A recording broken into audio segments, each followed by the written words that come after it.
Welcome everyone to the California Lawyers Association Racial Justice Committee panel on lawyers as part of the social scratch. Sorry, I was not ready. Okay. 3, 2, 1. Welcome everyone to the California Lawyers Association Racial Justice Committee MCLE on lawyers as part of the solution to racial and societal tensions. Yes, it is your responsibility. My name is Adrieannette Ciccone, and I've had the privilege to co-chair the Racial Justice Committee for California Lawyers Association, affectionately known as CLA.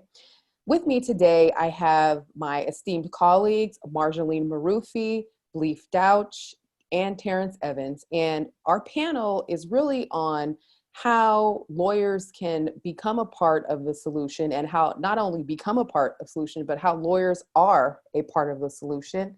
And with that, I will pass the mic on to my colleague Marjaneh and ask her a question. Marjaneh, how do you balance the duty to the cause of racial justice with your duty to the client? Thank you, Adrieannette.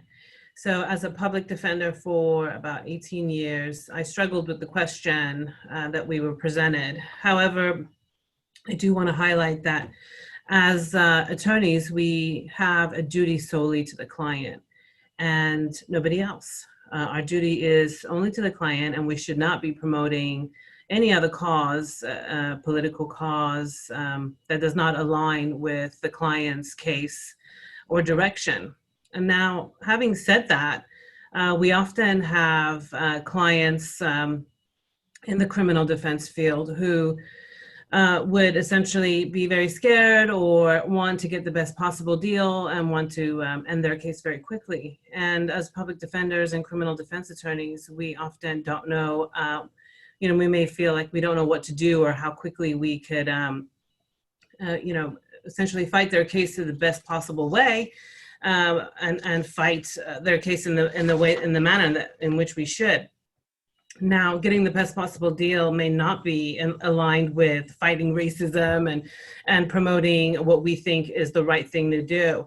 However, having said that, in the most recent years, there's been such a great development of new leadership, where not only are we becoming extremely well trained, especially with implicit bias, especially with having a very particularly well-modeled type of representation with our clients, where we give them agency, we give them a really intimate a client relationship where we help them understand their case so well, and give them the ability to understand that it's important for them to fight their cases. It's important to push it as far as we can. And when we have this really strong relationship with the clients, we let them see that it doesn't look like it used to look. Public defenders didn't always have the great greatest reputation as we're growing to have now. And that in and of itself, I think, is a form of fighting racism in and of itself. The specific things we can do within the case that doesn't contradict client representation is being able to call judges on their sentences, jury selection, which really is our duty, to make sure that is a fair and accurate depiction as best as we can of the community, the type of panel that we have, and also making sure that district attorneys give all clients the same type of resolutions that they give say white defendants. We are in a position to see that because we have a high volume of cases. And so we're in a position to see disparate treatment, how a judge might treat one client, how a judge might treat another client. And we can go back in chambers and say, I can see what's going on here. I can see the different treatment. And we have many lawyers who would say a judge, we've seen people speak where a judge thought a defendant was Black, but then a white a defendant would come and the judge took it far easier on the client. So we're in a position to be able to fight those things, and it does not contradict duty to the client versus duty to the cause. And so these are the things that we can do to fight racism within the system. There is racism within the system.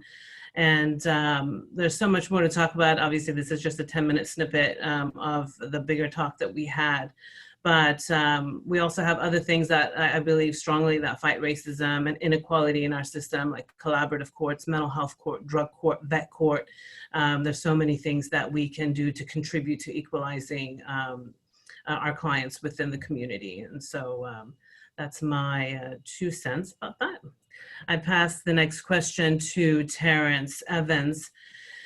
Terrance, how can we advocate at different levels? We're speaking at the institutional, government, hiring, promotion, sponsorship, retention, and impact litigation, if you can weigh in on that. Thank you, Marjaneh. So I think it's important as we look at diversity and inclusion and racial justice to think about all the ways that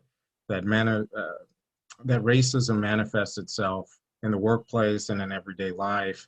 And oftentimes people will confuse mentorship with sponsorship. Mentorship is where you're basically providing guidance and instruction to folks as they make their way along their lives and professional careers. But sponsorship is when you really invest in somebody and you put your own political capital on the line to help them advance and help them to succeed.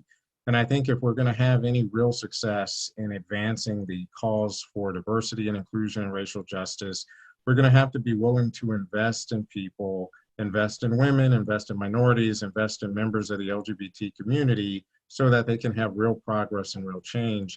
We also have to be willing to lend our voices on behalf of those who may not feel empowered to do that themselves. I personally have had the opportunity to do that, and folks have also done that for me. In my personal experience, I was in a mediation with 2 women who happened to be white, a large mediation, big construction case, more than 30 lawyers, and I felt that they were being disrespected by the male mediator and not given the respect that they deserved. And in that moment, I stood up for these women and I addressed the mediator and said, hey, this is not right. You need to show them some respect, and they're entitled to the same deference and respect that all the men in this room are entitled to. The mediator changed his behavior and started showing those women respect. So I think those are the types of behaviors that we need to advocate on behalf of those who just simply don't feel like they can do that themselves. And I'll turn it over to my friend Leif. Leif, can you tell us, we're all going through this pandemic. COVID-19 has impacted all of our lives. Can you tell us how it has impacted your practice and what you do? Yeah, thank you, Terrance. So often when we have these natural disasters, the underlying disparities that exist are really made all the more clear. And that's certainly been the case with COVID-19 and the digital divide. We hear about it a lot when it comes to education, when it comes to healthcare, but it exists very much in the criminal justice system as well. I'm a federal prosecutor in San Francisco, though I'm speaking here, in a personal capacity. And you really see this with defendants or family members or community members who are out in the community but don't have great internet connections, maybe don't have a device that's reliable, and that really impacts their ability to participate in that hearing, to advocate either for themselves or for a loved one. And so I think we really need to be deliberate when we see problems in our legal system. You can't just say, oh, well, that was a pre-existing problem because there's problems in our education system or in our social safety net. No, we have to really be proactive about that and figure out, is that providing better internet connection? Is that providing better electronic devices to people so that they can play that role? I think we've started to see the page turned in the education context, but not so much in the criminal justice context. So it's really not enough to just take the problems as we find them. What can we do actively, affirmatively to take those on and make a difference? I wanted to transition with that call to action to Adrieannette. What is there that we can do? How can we be more impactful in our lives and in our practices? Thank you so much, everyone. And thank you so much for the question. We can be more impactful in our lives as attorneys and advocates by actually being agents of social change. The late Charles Hamilton Houston said, an attorney is either an agent of social change or a parasite. So choose wisely, get actively involved in a racial justice committee that CLA has. We are always interested and open for more to be involved. Join organizations, volunteer. Most importantly, stand up if you see something that is not right, that is disparate treatment based on race, based on one's sexuality. Please stand up. Thank you.